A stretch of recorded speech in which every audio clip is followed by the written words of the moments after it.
rump Ukraine, which is inevitably going to be more right-wing than Ukraine was when it was the United States. We'll be talking more about that side of things later, but right now we're joined on the line, I hope, by Mark Watts. Are you there, Mark? Can you hear me?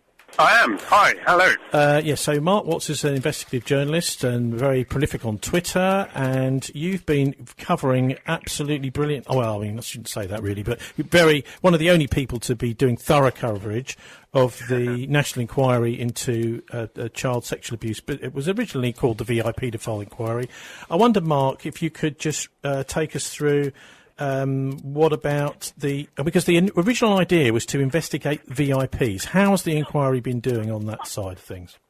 Well, that's not quite what it was. I mean, that's what provoked it in the first place when Theresa May, when she was Home Secretary in 2014, announced this overarching inquiry into child sexual abuse in the country.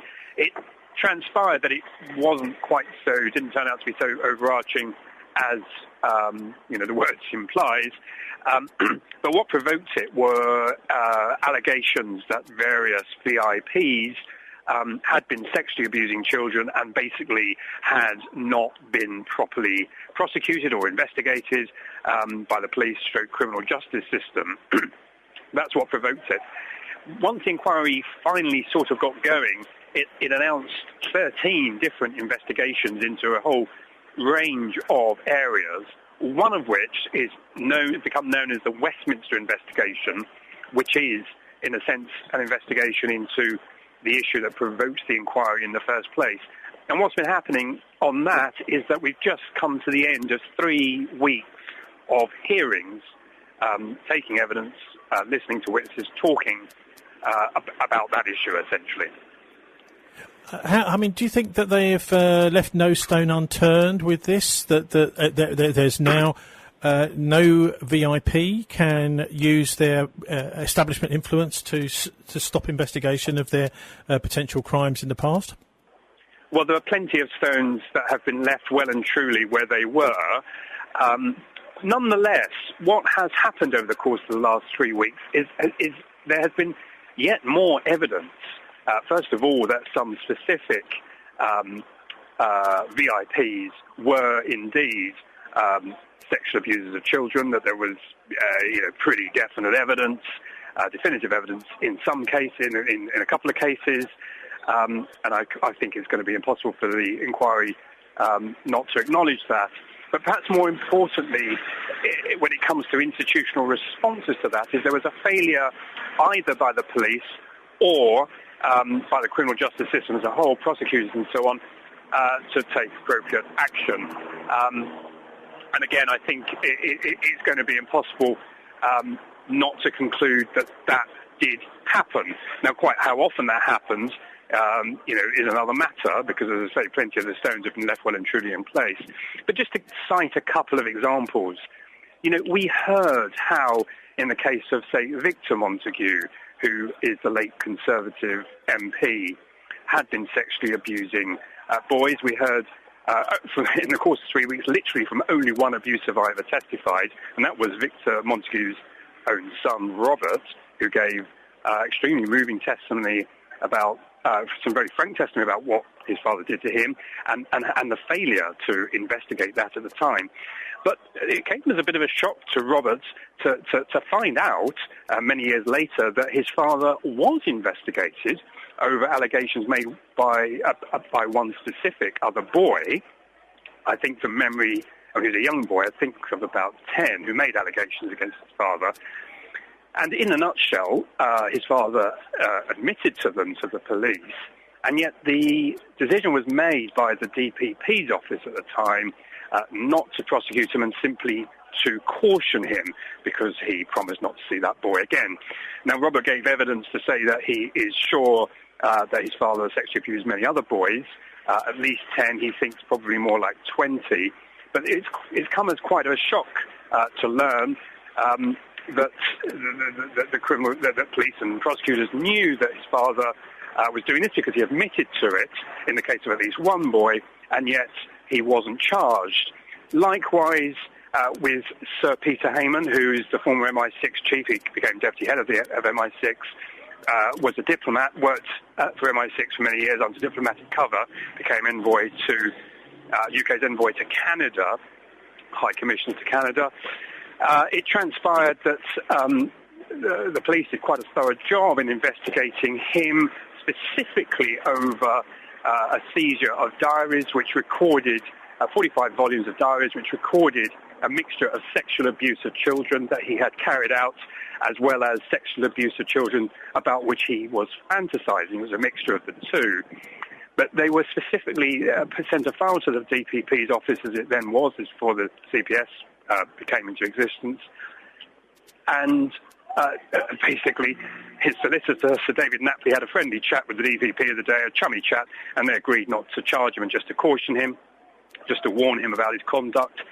And it's pointed out in the course of evidence by the police officer who investigated that case that it was put to him, surely there were the guidelines at the time, so he shouldn't have been prosecuted, he wasn't making any money out of this.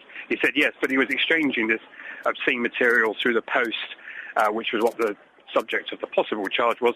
He was exchanging this material with another guy who was prosecuted. The only difference was the other guy was a bus conductor. He wasn't some high-flying diplomat.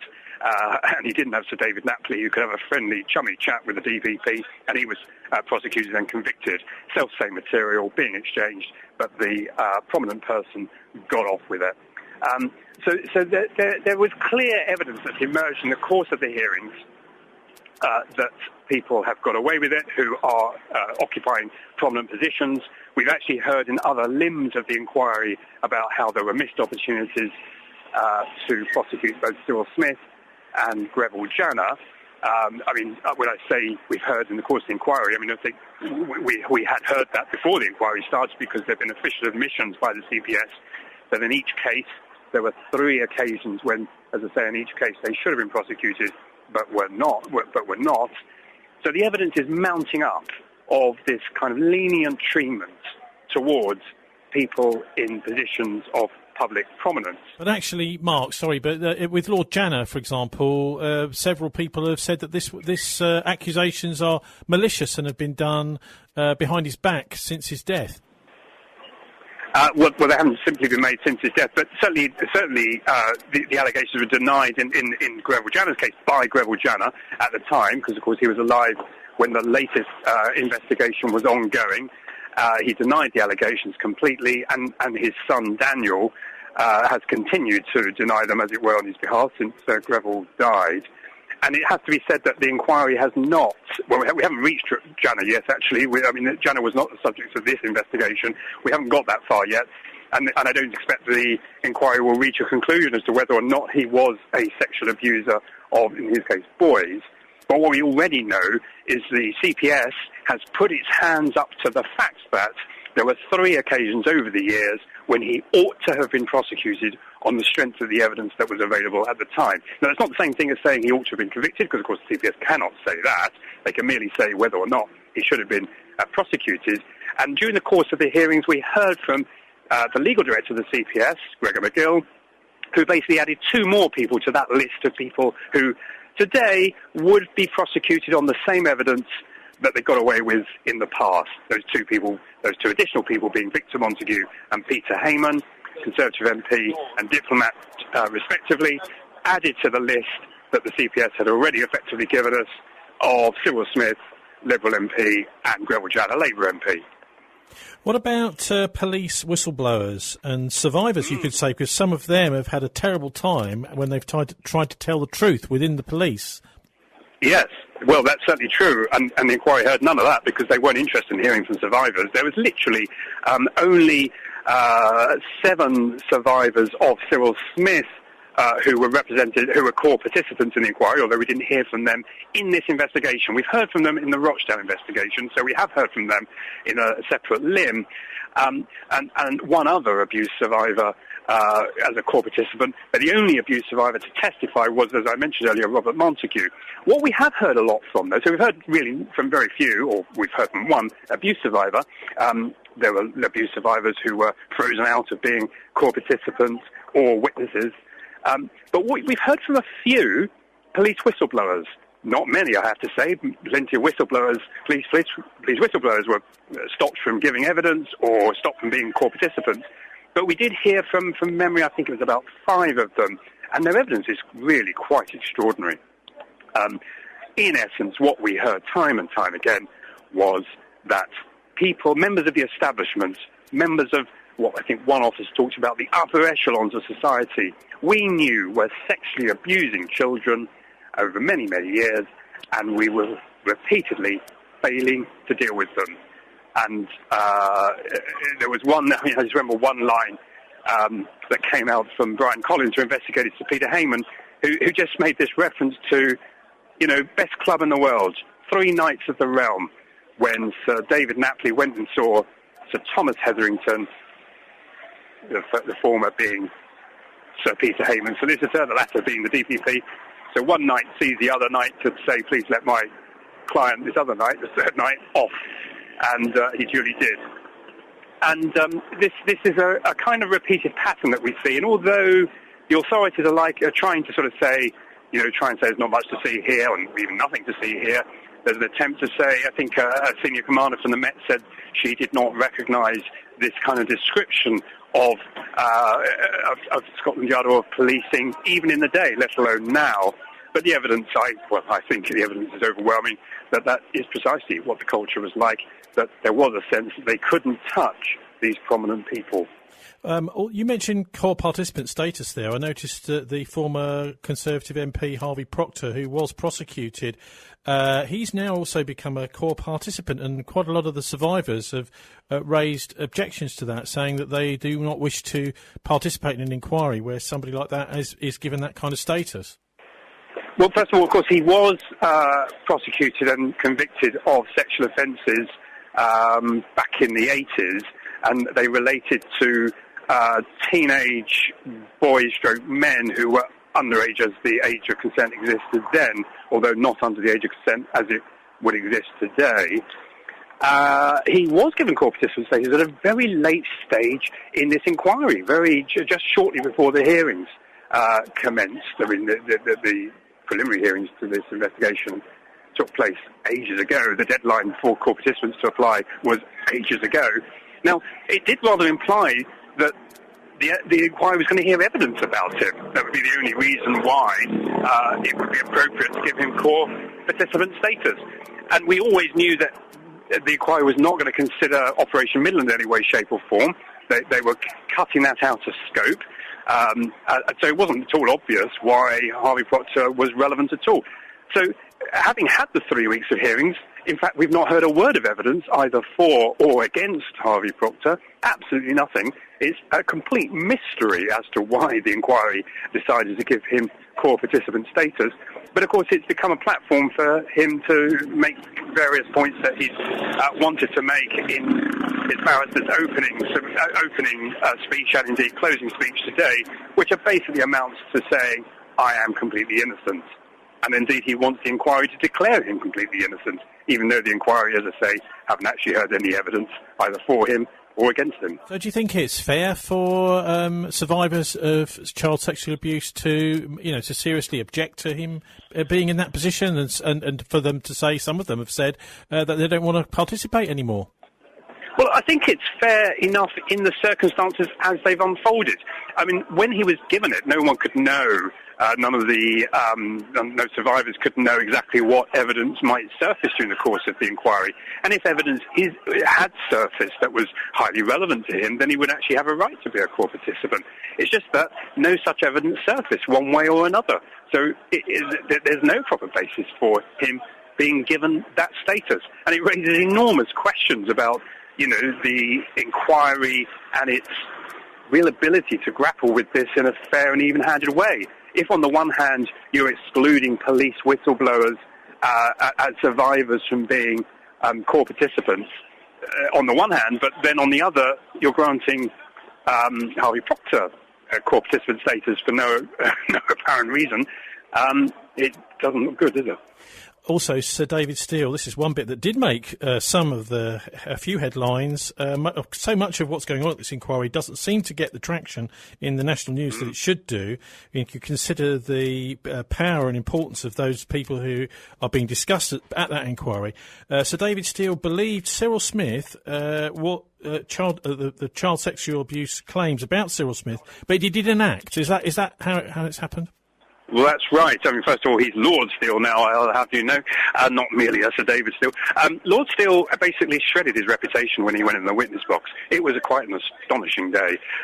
He essentially, having dismissed, in television interviews, allegations about Cyril Smith as being tittle-tattle and that kind of thing, he went in the witness box and said, well, actually, I asked Cyril Smith, when allegations surfaced that emanated from this Rochdale alternative paper report, which in turn were repeated by Private Eye. I asked Cyril Smith about the version that appeared in Private Eye, and Cyril Smith told me, yeah, this is true. Suddenly, it turns out Lord Steele was admitting to the fact that Cyril Smith had admitted to him that he was physically and sexually abusing boys in Cambridge House Hostel. I think I've got that name right. It was a boys' hostel up in Rochdale.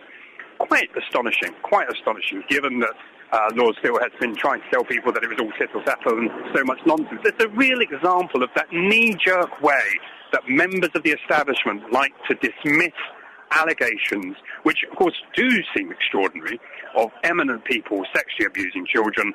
And in this particular case, he was doing so even though he knew they were true, because the guy himself had admitted it to him. Now, you know that the media can really only get its head round some simple personality stories. So since that evidence was so self-damning, if I can put it that way, and the Liberal Democrats moved quite quickly to begin disciplinary proceedings against him, and indeed I think they've suspended him pending the outcome of those disciplinary proceedings, it's become a personality story for the media to grapple with. And while they seem not to have been able to get to grips with the mountain of evidence that has surfaced in the course of the inquiry, notwithstanding the fact that plenty of stones have been left precisely where they were in the first place, they've sort of focused on Lord Steele in the way that the media does. It's a personality story. And he probably deserves the kicking he's been getting, but it's not all about Lord Steele. You know, he's just a typical example of one of those people who nonchalantly dismiss these kind of allegations made against MPs or other VIPs when they've got no basis for doing so. And in this particular case, as I say, he actually knew the allegations were true because the guy had admitted it to him. We've also had Prince Charles involved as well. Apparently financial and property gifts to the Bishop Peter Ball, Bishop of Gloucester, who I believe is now being jailed. I mean, maybe out of jail by now. And also in association with his twin brother Michael, who also was involved in ignoring abuse going on within the church down in Truro. So Prince Charles very close to these two, Peter Ball and Michael Ball, and yet and giving gifts of property, that sort of thing. I mean, it couldn't get much closer to the establishment than Prince Charles, I suppose, could it, Mark?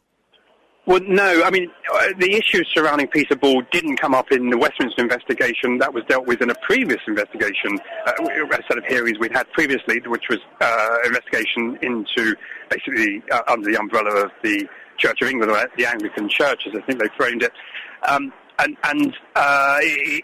It is yet another example of various establishment figures closing ranks, if you like, around Peter Ball as he was initially investigated.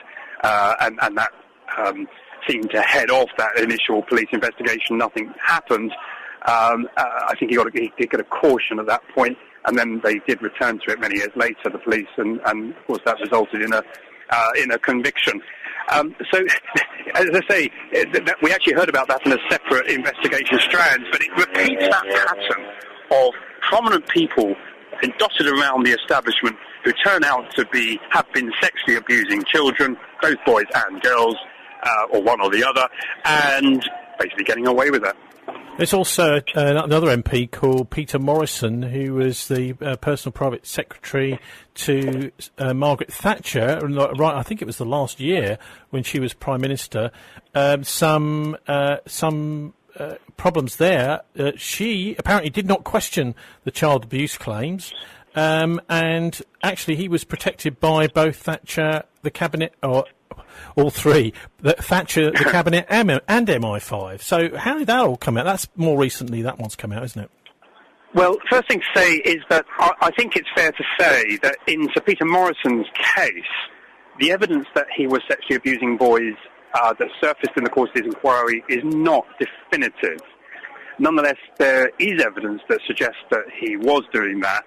And moreover, perhaps more importantly, from the point of view of how people in positions of power responded to those allegations, the fact that those allegations were live, as it were out there, was well known to the local party, to the National Party, all the way up to the Prime Minister of the day, Margaret Thatcher, and for example, the Cabinet Secretary of the day, Robert Armstrong, Sir Robert Armstrong, he was then, he's since been made a peer, and also MI5 seemed to know something about it as well. We had some degree of insight into MI5's, what I called the paedophiles, literally the files they have on various prominent people that related to child sexual abuse allegations, which they did disclose to the inquiry. Of course, whether they disclosed everything they had is another matter. They certainly disclosed some material. And again, the material that they disclosed on Peter Morrison was less than definitive, must be said. But I think what will become an issue for what the inquiry panel will have to wrestle with when they come to write their report, which they'll be doing over the course of the next few months, is deciding whether the failure to basically alert the police or to make sure the police knew, because part of the rumour was that the police were onto him, had even picked him up at some incident involving a 15-year-old lad in a loo in Crewe railway station. I think where the inquiry will probably go is, why did all these various people that got these reports not make sure the police were well aware of them and were investigating them appropriately? And the suggestion is that they weren't terribly keen to do that. Finally, Mark, this is an enormous scandal, incredibly powerful people involved. You would have hoped or thought that it would be covered a little bit more comprehensively by the national press in London. It doesn't seem to have been. There's little bits and pieces here and there. What are your thoughts about the way that the press has been covering this inquiry? Well, I mean, obviously, we have got the whole Brexit saga going on. The Brexit date was fixed for March the 29th, quite some time ago, and sometime before the hearing date was set. I think it was pretty predictable that whatever was going to be going on to do with Brexit, it was going to be dominating the headlines. Whether people might have predicted exactly where we are is another matter, but it was clearly going to be dominating the headlines in March of this year. So the inquiry, in its wisdom, decided to put the Westminster hearings in March. I know some people think there might be a connection between those two things. I do not know whether there was, but certainly the coincidence is certainly there. And so that's part of an excuse, but it's only part of one. I'm sure the media can handle more than one story at a time, even though it often seems not to be able to.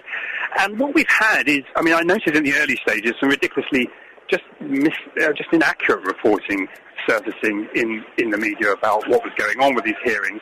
And then, as you say, even though we've had some astonishing evidence, I mean, particularly from those police whistleblowers, I don't think any of it's been reported. I haven't even got on to, we haven't even discussed the witness notes from the Tory Dirt Book, which were also quite interesting, and none of that's been reported. The only thing that has been reported really since the beginning, since the sort of, we've got an inquiry starting, or hearing starting, which, happened at the beginning of the month, was basically the day that David Steele metaphorically collapsed in the witness box. And that was even then, I think, was only when the Liberal Democrat Party decided they'd better have a disciplinary process. And just on that, I noticed that in the reporting, it's often said that David Steele said he assumed the allegations were true. Now, he did say that at one point, but it's really missing the point. Far more significant than just he made an assumption was the fact that he said Cyril Smith admitted it to him. So the reporting even of that, I think it shows that the media's just not able to grapple with something that's a little bit involved and requires listening to a few hours of testimony, and if they're not there, reading a few hours worth of transcripts of the testimony. It's pretty poor, I would say, the coverage that there's been. I said finally, but look, you just mentioned there the Whip's notes, the Tory Dirt Book. Is that something that's already taken place, or is that still to come? Because that obviously is a very important part of all this. Yeah, no, we've had that evidence. We had it from Michael Joplin, Lord Joplin now. He was Margaret Thatcher's chief whip for 4 years or so at the beginning of her government. And it transpired that he had kept a copy of his whip's notes from when he was chief whip. As I say, often characterised as the Dirt Book. It's a series of literally notes. And the inquiry lawyers, we are told, went through back catalogue, as it were, of witness notes from some 4 years, identifying those which were relevant, as it were, to the issues for this investigation. And, well, I think it's suffice to say that some of them were quite telling, really some quite telling glimpses of allegations and knowledge of what was going on in relation to certain Conservative MPs. I mean, including, for example, Sir Peter Morrison, who we mentioned before.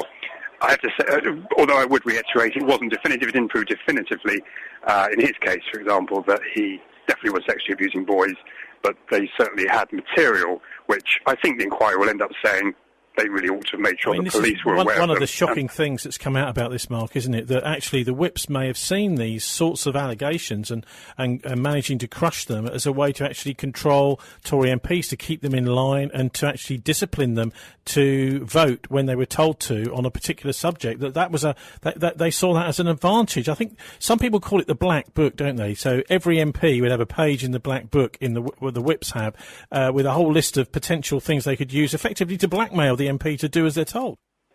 Well, that notion, I suppose, in many ways sprang from the infamous interview given by Sir Tim Fortescue to a documentary many, many years ago. He was a whip in Ted Heath's days.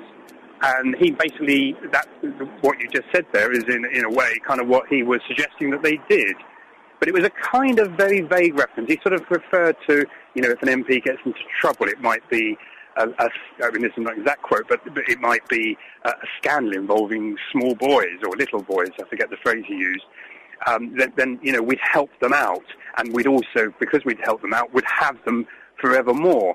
Now, this essential point that Tim Fortescue was making in that interview was put to various whips or former whips who were called to give evidence, obviously, including Michael Joplin. We had Ken Clarke, a former whip.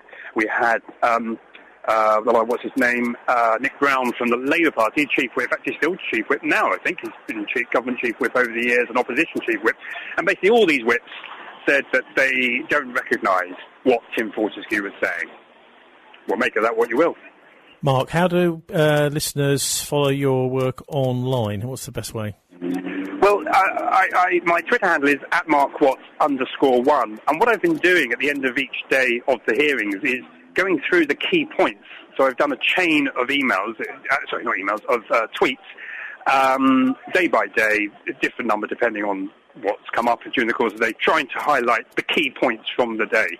And that's probably, unless you're going to pour through the transcripts yourself, which of course you can do because they're all available on the inquiry website, that will give you quite a good overview of what's been happening over the last 3 weeks, which quite frankly, you won't get anywhere else.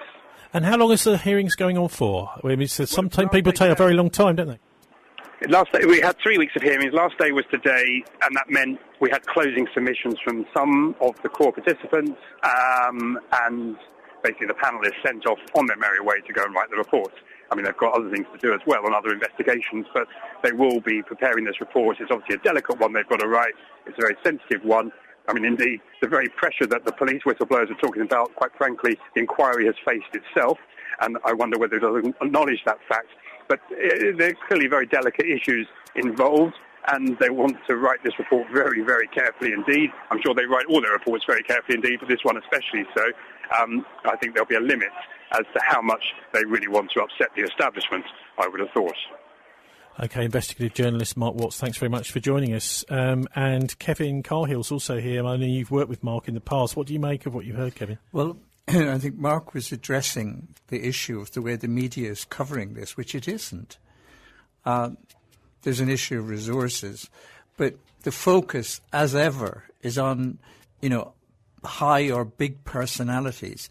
An immense amount of child abuse went on in children's homes, and some QC and the head of one of the child protection groups did a study, and they said, no evidence of anything. And it took me half an hour in the National Archives to find over 100 sealed files from dozens of children's homes.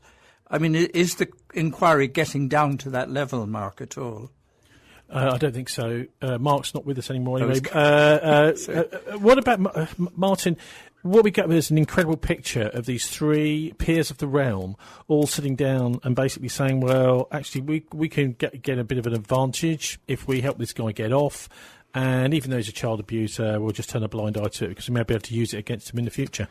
Well, I think there's the general, the establishment sticking together and covering their collective backsides. But I think my take on this would be to mention the Kincora Boys' Home in Northern Ireland, where the evidence suggests that MI5 were using boys as honey traps to entrap various people. And evidence has come out in recent months that the boys that were abused at Kincora were then subsequently taken over to the mainland and were being used in other children's homes. So this suggests to me that the use of children's homes as honey traps for senior politicians has been an ongoing strategy of the intelligence services. This reminds me very much. Hayman was not just a diplomat, he was deputy director of MI6.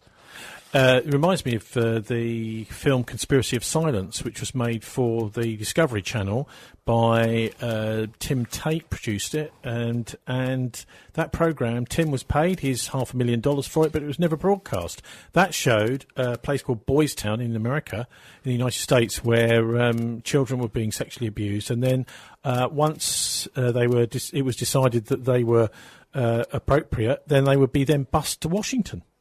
Well, that's right, and I think it's that this kind of bad behaviour, shocking as it may seem, is probably not as uncommon as people think at all levels of society.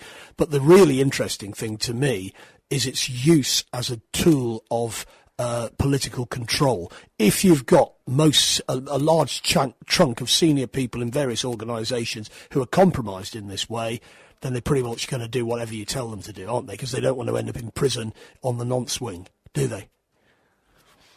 No, Martin has mentioned Kincora. Kincora had a sub-branch, which I physically walked past many mornings, and the local people seemed to fully understand that vile things were happening there and would tell you, oh, don't walk that way, that's an evil spot. And the target seems to have been unionist politicians. Kincora was well within, the unionist. This is for blackmail, basically. For blackmail. So the idea is that this politician is effectively a puppet, because if they start to step out of line, you can threaten to take them out through the Daily Mail. Yeah, the Daily Mail was where they launched it. Because, you don't have the blackmail power unless you can get the media to run it for you. Yeah. And that means, of course, that if you do the right thing, say, for example, voting for the Iraq war, then your backside will be covered. Yeah. OK, so let's also have a look at some of the other stories this week. We've seen